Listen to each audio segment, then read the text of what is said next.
I'm Clive from Clive's Art, and you join me in the studio. And today's lesson, students, is I got an image behind me of my little apprentice Catherine. Now she's 9 years old, and she's asked if I could paint a portrait of her for her mother for Christmas. Isn't that nice? So what I've decided to do is use this time to explain to you skin tones. Now I have had a few requests about skin tones, how do you mix it, that type of stuff. And between me and you and the gatepost, it's a very complicated subject. Not so much the painting process, more of matching skin tones and getting them right, because skin isn't just one colour. We tend to think of skin just to be pink, but if you look closely at your hand, you'll see it's got all different types of blemishes, freckles. Some bits are darker than others where they've caught the sun. Some bits are lighter, little scars which appear white. And if you look generally, it's not really pink. It's more of a cream buff colour. But it's got red in it. It's got, believe it or not, more green than you would think. And I know that Catherine behind me here has got a very dark skin, so there's quite a lot of she's like as if she's been spray tanned. She hasn't been spray tanned, but she's caught a lot of sunburn. So if you think of that tan type of colour, and that's the type of colour of her face. Now these photographs don't do it justice, but what I get from doing photographs such as this, especially for a portrait or a pet portrait or painting animals, anything like that, it's the same principle. Always print out a colour and print out a black and white. Now black and white is going to give you your values. You can see it's lighter there, darker here, and these are not lines. Don't make the mistake of drawing a line such as that, because I've drawn a line on there. Why? Because I need to know where that shadow is going to fall. But it is not a line, it's a shadow. As you can see here, you can see that's darker there, and like, oh, it tickled, I'm gonna sneeze. It's darker there and lighter there where the light is hitting it, but it's not a line as such. See, it's a shadow, it's a cast shadow. So we need to be aware of that when we're actually painting the image. And we'll go into eyes. You can see I've put my proportional lines in there, but we don't want to talk about that today. Now I've got a scale from 1 to whatever, but there I marked it up at 6 because I intend my base painting, or my block out stage, because we always block out first, is going to consist of about 6 different tones of colour, or values of colour I should say. And we need to pre-mix the skin tone. Now once I've got them in place, what I can do is increase the values, lighten them up, and then continue doing that until I get the balance I want. So the first stage we've got to do is just block out the portrait with colour. Sorry, I'm just fiddling with you now. I'm just getting just noticed something I haven't done. I haven't got the ear correct there. This is just a test canvas. This is not going to be the actual one. This is just for me to make sure I get the skin tones correct. Now I have mentioned in previous lessons, you can get a little card such as that. Any card, bit of paper, you've seen me do it before, make a punch in it and make a hole. And you can place that against the skin and you can match your colour. So if you look at that, it's quite dark there, it's quite pinky there, it's quite light there, a bit more cream in it there. You can isolate the colour of the teeth.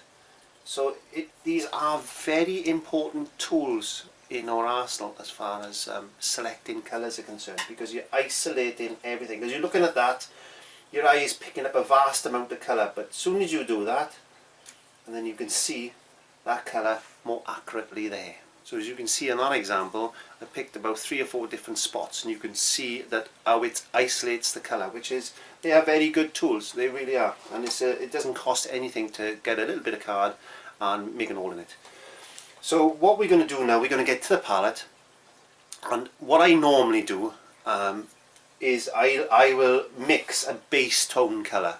What I think, I'll isolate a certain colour and I'll use it as my base tone. Then I will tweak it with different types of colour. Then I might add a bit more red, I might add a bit more brown, bit of yellow ochre. We'll go into the colours in just a second, and then I can tweak those, and I'll get around about 6 different hues then, if you want, of a flesh tone. Some are dark, some are light, some are more green. It all depends on the subject. And then what I'll do then, I'll separate them, and then I'll start to lighten them up, adding white, in changing the value, and then I can start putting those colours in a mottled effect, and then glazing over, or I use a matte medium sometimes, and I can glaze over them, or I can put a wash on it, and I build the skin tone up like that. So it's built up in layers upon layers upon layers upon layers, and it is quite a lengthy process. Some portraits can take weeks, even months. I'm under constraint at the moment because it's at the end of November, so I haven't got long to get this done. And not only that, but Catherine, I love my students so much, and she hasn't just asked me to paint a portrait of her, she's asked me to paint a portrait of her with her horse. So as you can see, I haven't just got to deal with that section, I've got to deal with the actual horse itself, so she hasn't made it easy for me. But there we go. She's a lovely kid, and she's worked really hard with me this year, and I'm more than happy to actually do this for her so she can give it to her mother for Christmas, and that's the most important thing, and I get a lot of pleasure out of it, and I can turn it into a lesson as well, so that's good. The other thing I will say is this: painting from a photograph is absolutely brilliant, because you're not constrained to time, and you know, having the person here, the subject here, whatever. And but if you've got the opportunity to paint for life, brilliant. Now I asked Catherine to come in the other evening because I'm well in advance of this painting at the moment, because I've been working on it for a couple of weeks already. Yes, I have, and I decided to redo this just to show you as a video. And I had her posing, well, not posing, but sitting for me, I should say, sitting for me, and so I could get the actual colour of the skin and the eyes, and to get that real life perception onto canvas, and that's the most important thing. So if you've got the opportunity to invite somebody to come along and do a sitting for you, then please do that, because photographs don't always show the true nature. You'll only see what the camera sees. You don't see what your eye will see, if that makes any sense. So let's move to the palette, and we'll have a look at the colours. And so to the business end of my studio. Yes, this is my bench, and just to let you know what it is, it's actually a mechanic's bench, you know, the ones, the big steel cabinets they put tools in. But I was lucky enough to acquire this from one of my customers, which is quite nice. And yes, she said you can take that, that's not a problem, because we were only going to put it out for rubbish. So I thought, oh, I'll turn that into a bench, and I've got all different drawers, which is fantastic. Okay, so let's have a look down at the paints.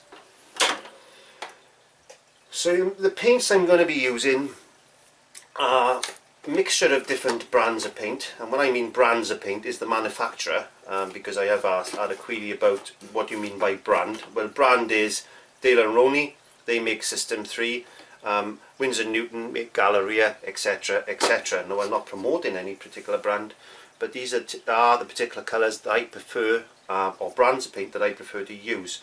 Now the first one we're going to be looking at is we need a cadmium red. Now I suggest that we keep a standard red for our colour mixing, because there are different values and different hues of red, and as you know, we need primary red, primary blue and primary yellow as our primary colours. So I always stick to one particular colour of red in all my colour mixing, and that's important. That's another little tip for you.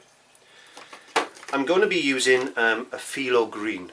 Now this is a very strong, powerful type of green. It's quite a dark green in the tube, as you can see, and its strength is a bit like Prussian blue, where it will overwhelm your mixes. You only need small amounts of this.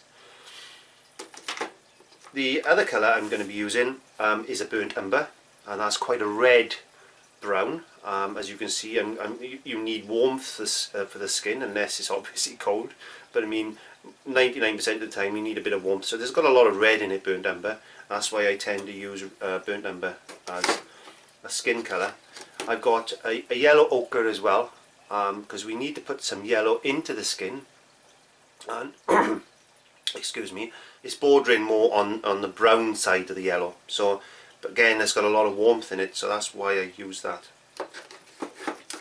And another warm brown, or sienna I should say, I know that's got red in it, as the name implies, it's a raw sienna, and I do tend to use some of that in my skin tone mixes as well. I've also got a little bit of grey, which I use for some of the shadow mixes for my skin tones, and that's a warm grey, and this is quite a pleasant grey to use. I use that a lot on different things and for mixes, and but that's always worth having in your paint selection. Now, what paints are available on the current market for us? Well, between me and you and the gatepost, not very good. We've got flesh tint. Now, a lot of people will think, oh, I can paint a portrait, I'm going to buy some paint and there's flesh paint there, and that's the colour of flesh. And I can tell you now, it is not the colour of flesh, because if you put that on your skin, it looks absolutely awful. Now, I'm not saying you can't use it, I'm saying you can tweak it with the colours I mentioned prior to this. And I have been on occasion known to actually use this in certain mixes because it acts as a base colour, so I can darken it and then lighten it later on. But what I tend to use as a base tone is a buff titanium. Now, normally with flesh tones and mixes, you'll start with white, and then you'll add, I might add the yellow ochre to that, and then I made a little bit of green, a little bit of red, a little bit of burnt umber, and I'll get that.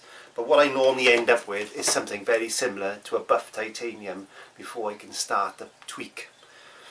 So my experience, and I'm self-taught as you know, but in my experience I'll always start with a buff titanium first, because it saves me that process. Now, depending on the subject, if you look at the subject and you think, oh, it's not going to work by using that as a base, then you can mix your base. This is why I said this subject is not easy, and I'm trying to make it easy, but it's one of them things that I find very hard to actually explain. So on that bombshell, I'm just going to get a bit of tissue paper and clean this paint off. I just painted on my hand because acrylic paint's not really good for the skin. We're going to attempt now to mix some base colour, and then we're going to tweak it. Now, I'm not going to mix a video every single mix I'm doing, but I'll show you the basics, and then it's basically down to you. And I don't mean that I don't mean to drop you in it like this, but when mixing flesh tones, I can't really help you as far as that is concerned.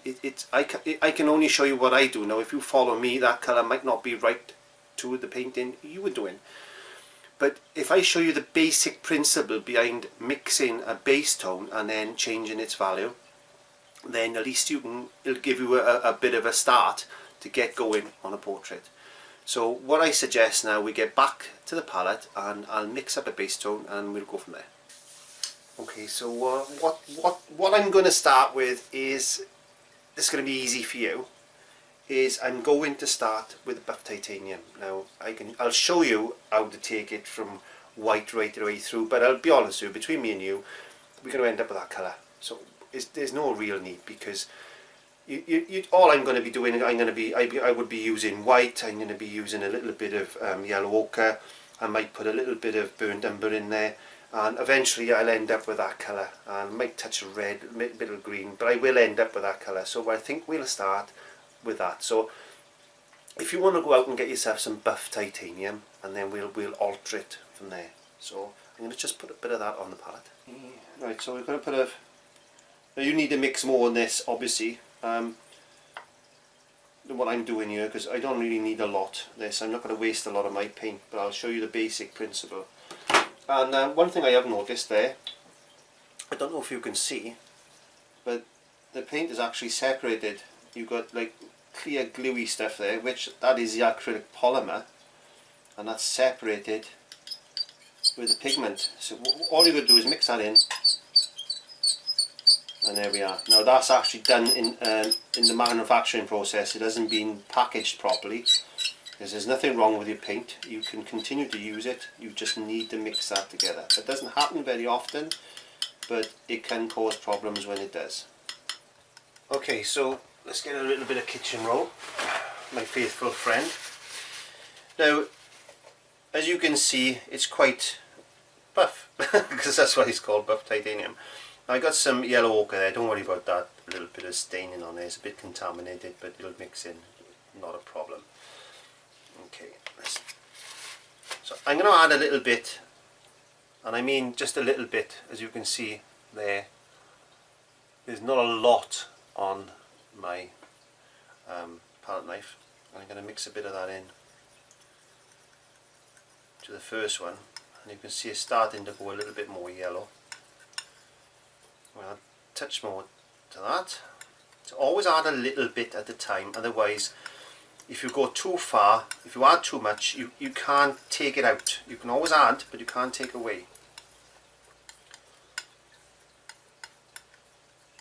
Now what I'm going to do to that now, I'm going to add a bit of raw sienna to it, because I want a little bit of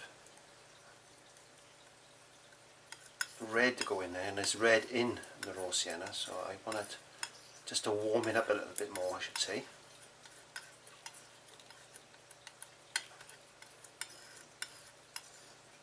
Now you can see the difference already in those two.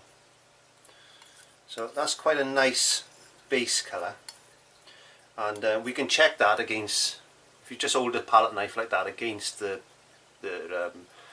photograph you've got, but you will see that's quite light.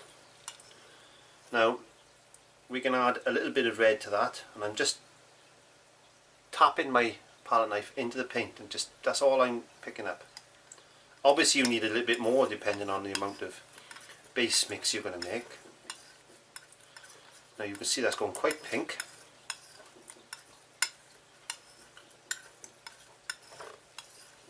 I always start off with a dark base mix.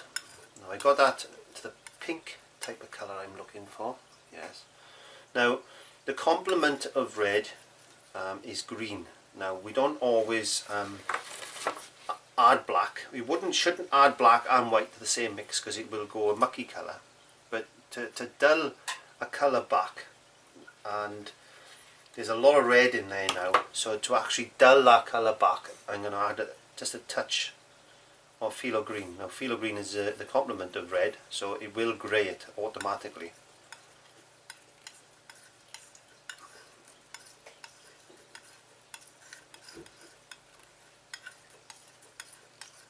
You can see it's gone quite grey, quite dirty.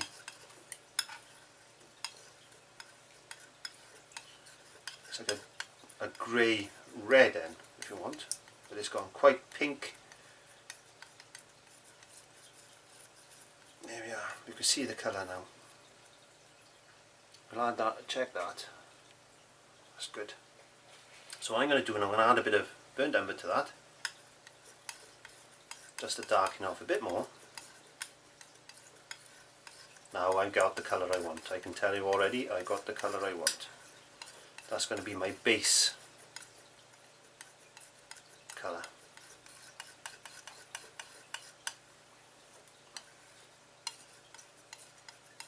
And really, if you wanted to just to lighten that up, you just add white to that now. Change its value. So you've got the same base, you just added white to it. You can add a bit more white to that again. So you're staying with the same mix, but you're just changing its value. So you've got 3 different values there. And if you wanted to alter that, say you wanted a bit more yellow to it, you can add a little bit more yellow to that mix. Or you could add a little bit more red to it.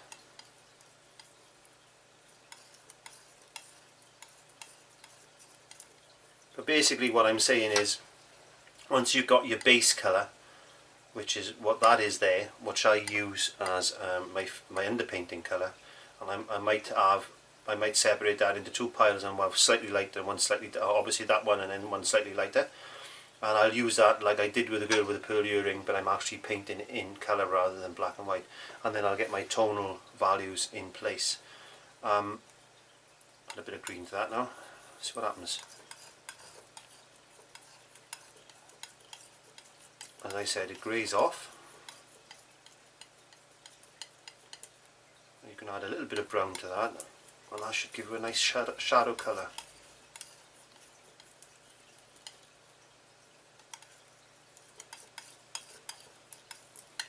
So basically what I'm saying is play around with the colours, little bits at a time, add little bits at a time to get the colour you were looking for. And that's like a grey colour that I would use as a shadow. You can lighten that up, you can put a bit more yellow into it, a bit of raw sienna into it. You can bring a bit of white into that. So you just play with these colours until you get the colours you want. And you can do the same then with the flesh tint if you wanted to. Now as you can see, I don't know if yes you can see, this is how I mix my colours. So these are all my skin tones there ready, the 6. I'll put them up on the palette now to show you in just a second. And these are for another painting that I've been doing, and these are all in little pots that you can get from that lovely McDonald's place, and put your sauces in, and they'll stay there because they absorb the moisture from the wet palette, and they'll keep your paint there for over a week. So let's just clean my palette off, and the next stage really now is to get to the canvas and start blocking in. Well, what I'm going to do, I'm going to paint a couple of sections on my canvas just to show you the colours I'm going to be using and the colours I've already pre-mixed. So easy? No, not really, it's not. It's even I get tripped up sometimes, and I'm absolutely sure there's other artists out there, they'll go, I'll just add a little bit more of this, and they'll just go, oh, I've ruined it, scrape it off, chuck it in the bin, start again. That's the only bit of advice I can give you as far as that is concerned. So skin tones, I find it difficult, I really do, and I would imagine that you would as well, but practice makes perfect. And you know, I've painted some wonderful portraits. And the other thing you've got to think again is that don't forget acrylic paint always dries darker, so you can always mix a tone or a value lighter, really, if you think about it, because it will change.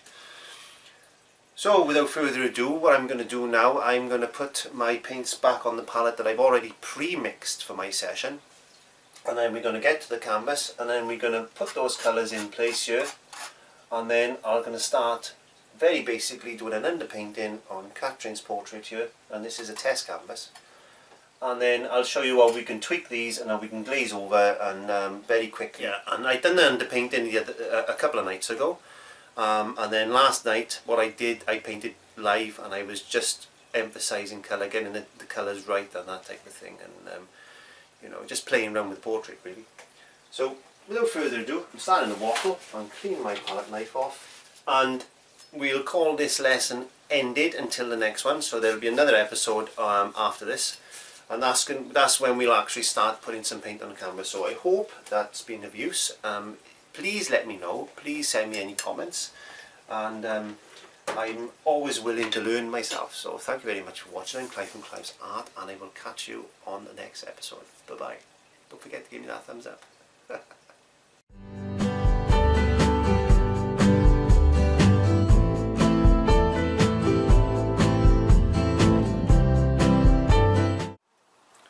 Okay, so I hope you enjoyed that as much as I did making it and painting it, I must add. And well, thank you very much for watching. Check me out on Facebook, you can join me on Twitter. Don't forget to check those playlists out, and I invite you to press the subscribe button if you haven't already done so. So thank you very much for watching. I'm Clive from Clive's Art, and I will see you on the next episode. Bye bye.